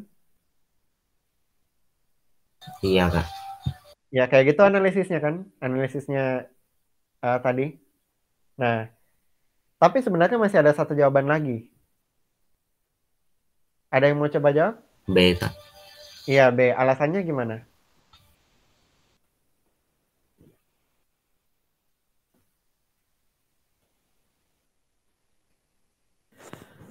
Alasannya?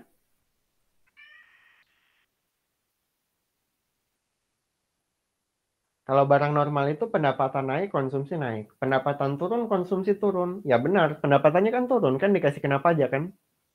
Oh, iya, Kak. Ya, berarti jawabannya apa? B, A, B, C, D, atau E? B dan C, Kak. Iya, betul ya. Ini susah loh soalnya tingkat nasional mungkin. Oke. Oke, coba dibaca dulu nih pembahasannya.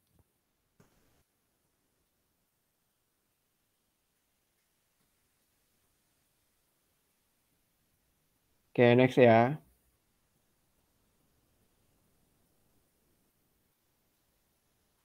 Nah, coba nomor 10. Habis ini, udah kelihatan.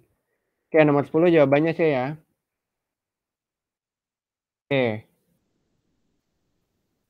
apa langsung lihat option yang C. Ketika untuk barang given, ketika harga barang turun, income effect-nya itu lawan dari substitution effect dan konsumsi turun. Karena barang given itu kurva demand-nya berbentuk upward sloping kan. Jadi hubungan harga sama quantity itu dia berbanding lurus. Harga turun, quantity turun, harga naik, quantity naik.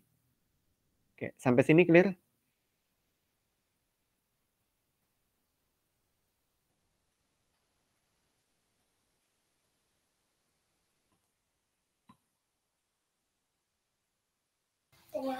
Dapat dipahami, Kak. Ya, dapat dipahami ya. Oke. Nah, itu sekian ya materi untuk hari ini mungkin. Oke, kita sampai jam 11 kan. Oke, kita main Kahoot ya. Oke, sebentar.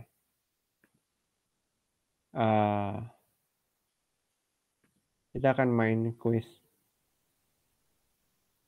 Kahoot. Oke. Kahoot.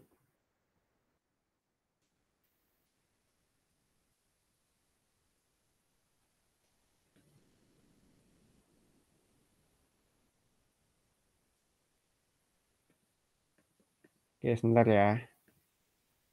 Kita pengen main kuis nih ceritanya.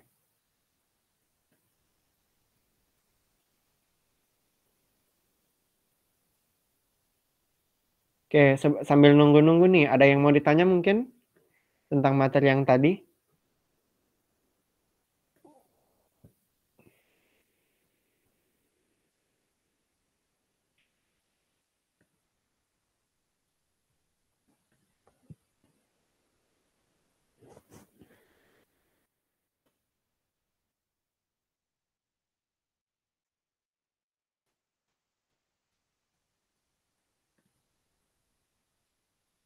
Oke, kita main Kahoot ini ya, sebentar.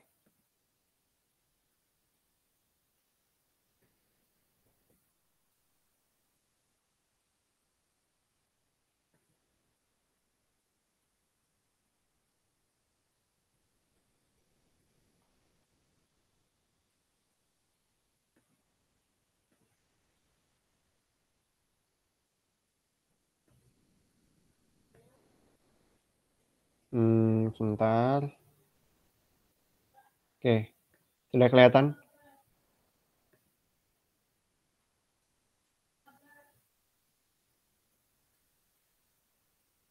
Kelihatan nggak layarnya? Kelihatan, Kak. Oke, Ada, Kak. join ya.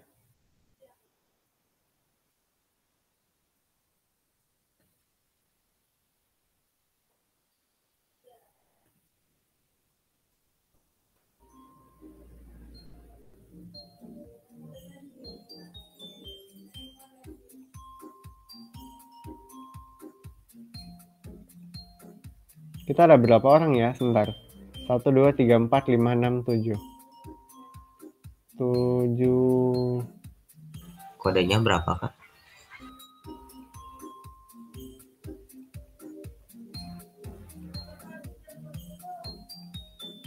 Aku ke kamar mandi bentar ya sambil kalian join.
Maaf, Kak, saya nggak bisa masuk, Kak.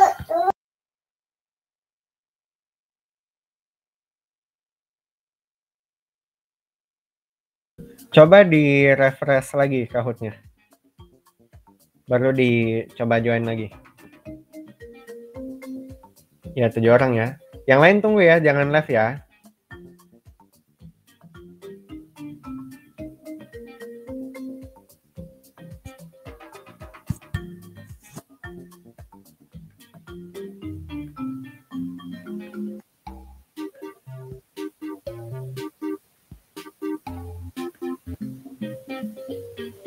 Masih nggak bisa? Udah bisa? Belum Kak, bentar. Coba pakai device yang lain mungkin. Atau pakai browser yang lain. Oke Kak. Sini aku.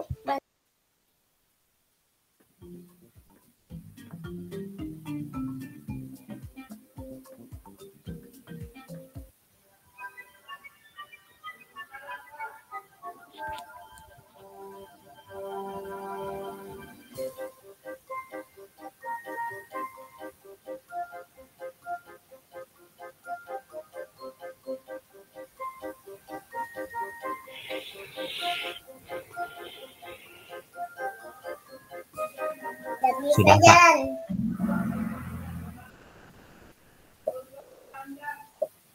Pertanyaannya bisa dilihat di device masing-masing ya.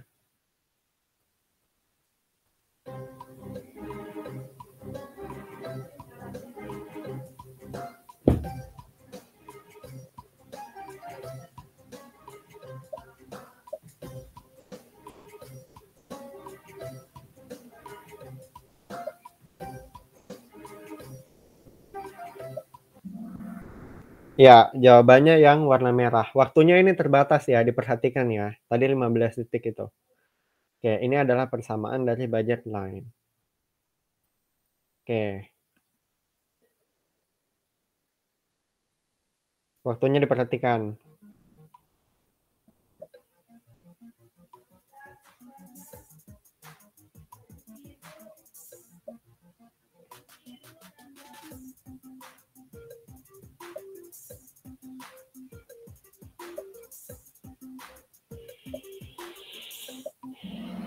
Ya, betul ya. Utility itu adalah kepuasan. Oke. Desta bisa main?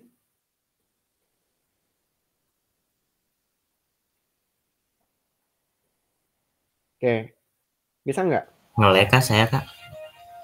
Maksudnya error nggak? Iya. Oh, oke. Oke.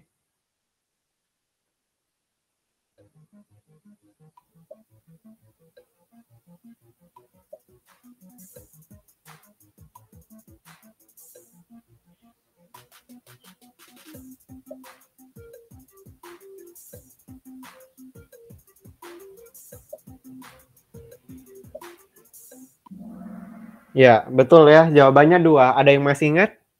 Apa dan apa? Kardinal dan ordinal. Iya, kardinal sama ordinal. Betul ya.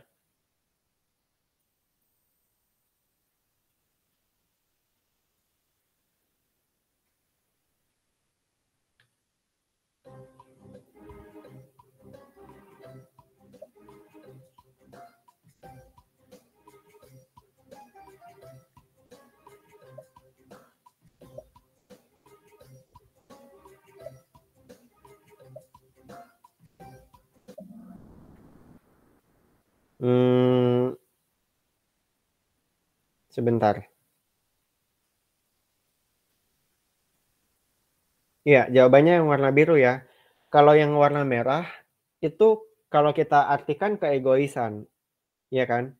Itu benar, itu termasuk salah satu karakteristik dari kurva IC atau preference. Artinya kan konsumen pengen memaksimumkan kepuasan dia sendiri kan? Kayak gitu. Oke, ada yang beruntung.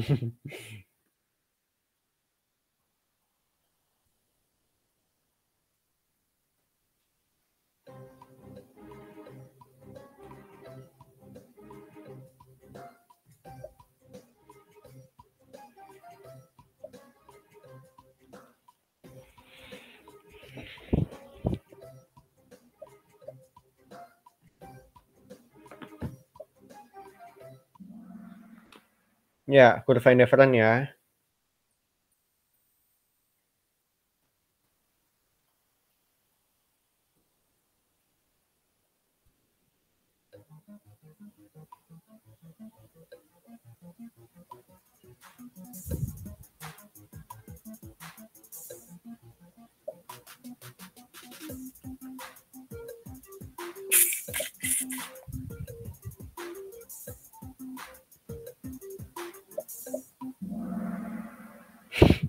Oke, benar semua.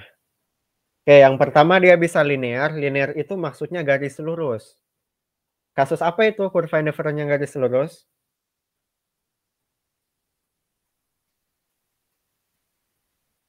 Ada yang masih ingat? Yang ada kasus yang spesial itu?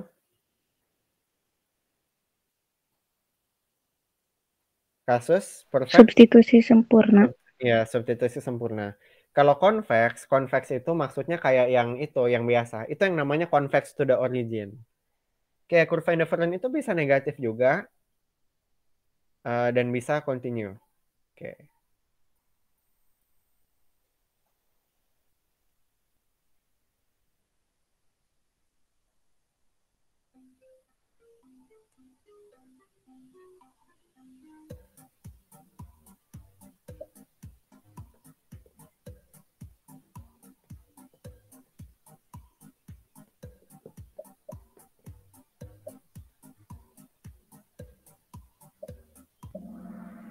Ya, marginal utility ya, tambahan kepuasan.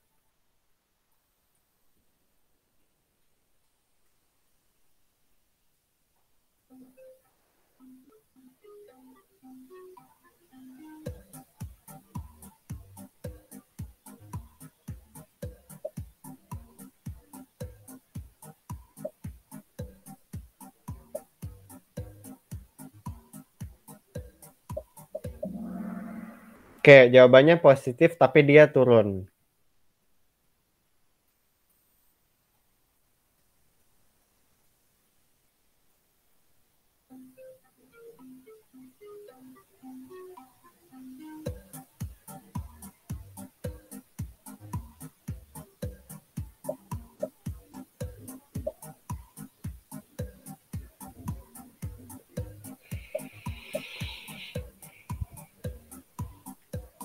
Iya, ke kanan ya, betul.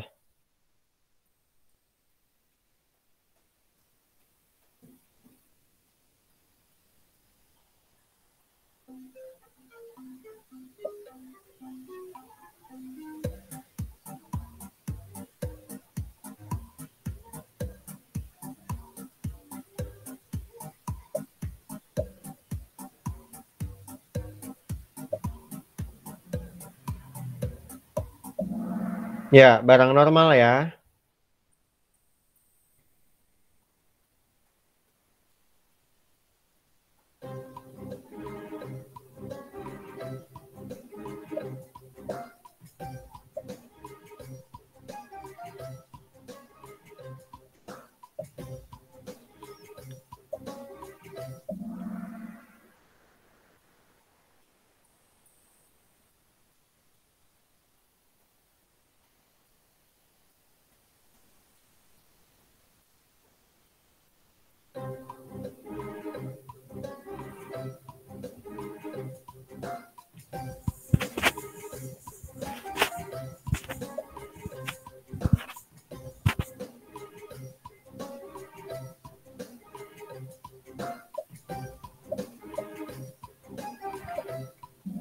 Iya, barang X sama barang Y itu konsumsinya naik ya. Kan dia bilang di sini barangnya goods. Goods itu plural kan. Bahasa Inggris berarti barang X sama barang Y barang normal. Ya berarti X sama Y-nya naik kalau income-nya meningkat.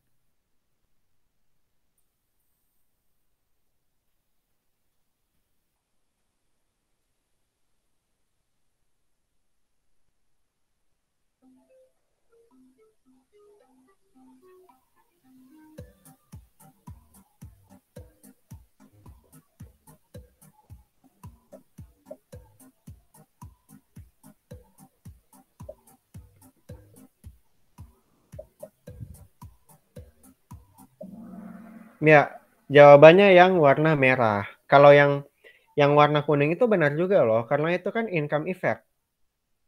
Kalau misalnya harga X turun, oke, konsumen akan lebih kaya atau lebih miskin kira-kira? Lebih Lebih kaya. kaya kan? Berarti kalau dia lebih kaya, X-nya naik, Y-nya juga naik kan? Ya enggak? Ini konsumsi kan? Kalau kan normal budget constraint. Atau ada yang bingung? Kenapa Y-nya juga naik?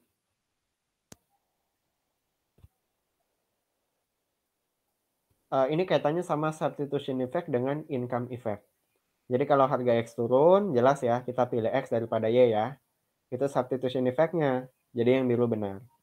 Kalau income effect-nya, kalau harga X turun, berarti secara real, secara nyata kita lebih kaya. Konsumen lebih kaya kan? Nah, karena di sini dia barang normal, berarti kalau orang lebih kaya, X-nya naik, Y-nya juga naik. Jadi kalian selalu harus bisa memisahkan antara substitution dengan income analisisnya. Ya, berarti yang Y naik juga benar kan? Oke, berarti jawabannya yang warna merah. Oke.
Oke, itu tadi Kahoot-nya ya. Oke, kayaknya Desta ada masalah kan di jaringan mungkin. Iya, Oke, nggak saya apa-apa. nggak ikut. Oke. Ya, nggak apa-apa. Oke, kita masih ada kurang lebih 1 jam lagi ya. 1 jam lagi. Sebentar. Itu teori perilaku konsumen tadi ya. Sudah cukup paham lah teman-teman di sini semua. Sebentar. Nah, terus sekarang kita pengen bahas. Bentar, ini